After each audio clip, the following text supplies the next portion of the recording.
చెప్పిందొకటి చేసేది మరొకటి అన్నట్లుంది ఖమ్మం జిల్లా అధికారుల తీరు. కాటన్ పార్క్ కోసం భూములు సేకరించి పక్కదారి పట్టిస్తున్నారు. ఎన్నో ఏళ్లుగా కాటన్ పార్క్ పై పెట్టుకున్న ఆశలు అన్నదాతల నోట్లో మట్టి కొడుతున్నారు.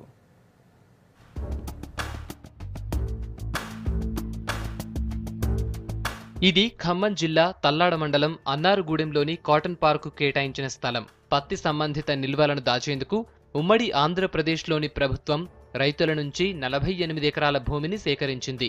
భూములమ్మిన రైతులకు ఒక్కో ఎకరం చొప్పున 1,20,000 రూపాయలు చెల్లించింది. కాటన్ పార్క్ కోసం 10 ఎకరాల స్థలంలో రోడ్డు, మరో 6 ఎకరాల స్థలంలో చెట్లను ఏర్పాటు చేశారు.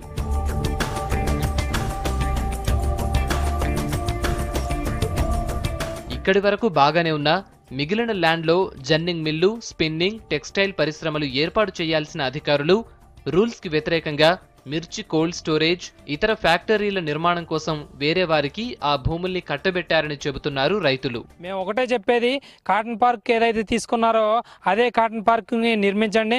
అలాగే రైస్ మిల్లులు కానీ లేకపోతే కాటన్ పార్క్కు సంబంధించిన ఏది రైతులకు ఉపయోగపడేది ఏ ప్రాజెక్ట్ అయినా నిర్మించండి, కానీ ఇలాంటి కెమికల్ ఫ్యాక్టరీలు నిర్మించొద్దని మేము అందరం ఏకగ్రీవంగా తీర్మానం చేయడం జరిగింది.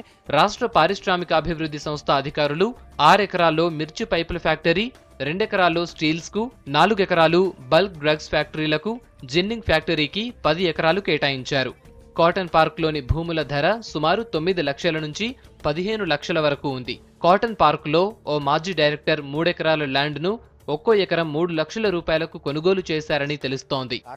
కాటన్ పార్క్ కడతామని పోయిన ప్రభుత్వం రేణుకాశ్వరి మంత్రివర్గంలో ఉన్నప్పుడు కాటన్ పార్క్ కడతామని రైతుల దగ్గర 1 లక్ష రూపాయలకి ఆ పొలాలు తీసుకొని ఆ పొలాన్ని మళ్ళీ గవర్నమెంట్కి 20-25 లక్షలకి అమ్మారు. అమ్మి ఇప్పుడు డ్రగ్స్ ఫ్యాక్టరీ కట్టాలని ప్రయత్నం చేస్తున్నారు. కాటన్ పార్కులో మాజీ డైరెక్టర్ 2 కోల్డ్ స్టోరేజీలు, జిన్నింగ్ ఫ్యాక్టరీ, కెమికల్ పౌడర్ పరిశ్రమను స్థాపించారు.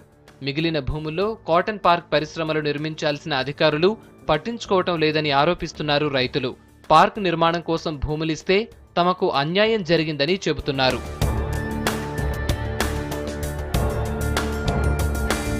కాటన్ పార్క్ కోసం భూమి కేటాయించి ఏళ్లు గడుస్తున్నా ఇప్పటి వరకు పార్క్ ఊసే లేకపోవడంతో ఆందోళన చెందుతున్నారు అన్నదాతలు. పార్క్ పరిసర ప్రాంతాల్లో ఏర్పాటు చేసిన పరిశ్రమలో తమకు ఉపాధి కల్పించడం లేదని ఆవేదన వ్యక్తం చేస్తున్నారు. అధికారులు వెంటనే కాటన్ పార్క్ ఏర్పాటు చేయాలని కోరుతున్నారు.